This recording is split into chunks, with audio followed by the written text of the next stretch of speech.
Recorded. So perhaps some of you are wondering why I'm wearing, well, it's an orange yarmulke. I know it looks like a basketball yarmulke. But a couple of days ago, they buried the Beavis family, Ariel, Kafir, and Cheryl, is that her name? And also Oded Lipschitz, the four people that we thought might have been alive, but they were killed while they were in Hamas captivity. And the fact that the kids had flaming red hair, they made the color orange their symbol. And at that day, on Thursday, I believe, everybody wore orange. They held orange balloons. Landmarks like the Eiffel Tower, Empire State Building, the Arc in New York City, I think, and a few other places around the world, showing up in orange to honor their deaths.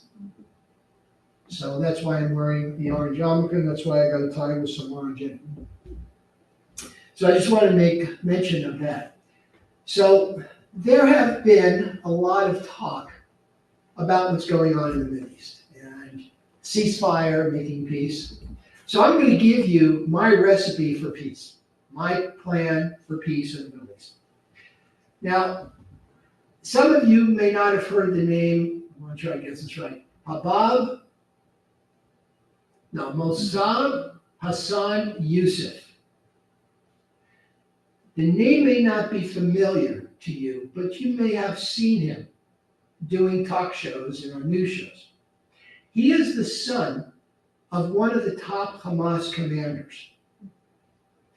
And he has come out publicly, and you can see his videos on YouTube, where he condemns Hamas and what they do and what they've done. And he's spoken out. And he's spoken out in front of angry crowds that accuse him of siding with the Israelis and committing massacres, committing genocide. So here's my plan. I would like to see Israel go into Gaza and just completely wipe out Hamas. Completely. Need to happen, because apparently there's all these violations of ceasefires. And they need to put this guy in charge. He needs to be in charge of a provisional government, because he is an Arab and he believes in peace with Israel. And under his leadership with a provisional government, I personally think that he's certainly got the leadership qualities. If you see him speak, there's no doubt about that. And I think he can bring these people together, coalesce as a people. I think they ought to take Judah and Samaria, or what people refer to as the West Bank, and make it Israel. And I think they should take the people in there who are known as Palestinians, I call them indigenous Arabs, move them to Gaza, and even ask Egypt to either take some or all of the Sinai Peninsula and make that part of Gaza and give them immediately statehood under this guy's watch. Let him organize a plan to rebuild Gaza. And I know you've heard the plan to take Gaza and turn it into a Mediterranean Riviera. And you might be thinking about, where was the first place I heard that? You heard it from me 2 years ago. Sorry, but I'm taking credit. I said it. I did. But the fact that it's being bandied around today means I'm probably not the only one that suggested this. It is a beautiful area. You could put hotels. It would put these people to work. It would give them pride in their country. And they wouldn't have time to think about resorting to violence.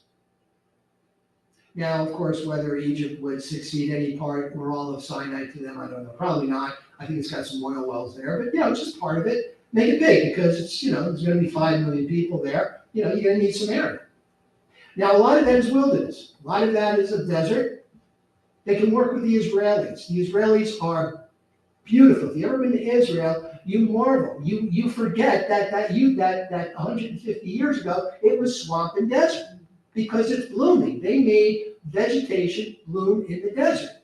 And they can help these indigenous Arabs, whatever you want to call them, Palestinians, Gazans, whatever it is. You can help them get their country and, again, feed themselves. And I believe it's true. Prosperity, when people are busy making money. They don't have time to think of violence. They love their standard of living. I believe that. I really do. So that's my plan for peace. And I think it would work. And I think it would work because you've got a leader that sees these terrorists for who they are, cares about his people, wants to make peace with Israel. And I think these people are broken because of the leadership that they've heard. You give them better leadership and you show them the advantages, right? That's what selling is. It's all about convincing, showing a person the benefits of what they get.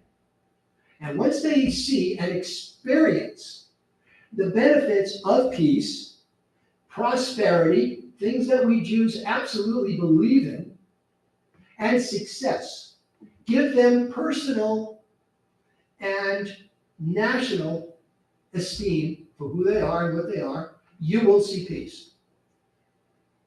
And if they do that in about 30 years, the world will regret doing this. And the reason the world will regret doing this is because this area will become such an economic powerhouse, such a wealthy, prosperous area, they will make Dubai look like a slum. I believe that.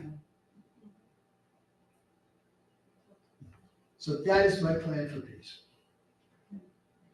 And in the words of Forrest Gump, that's really all I have to say about that. I would love to see peace. I would love to see cooperation. And I think it would happen.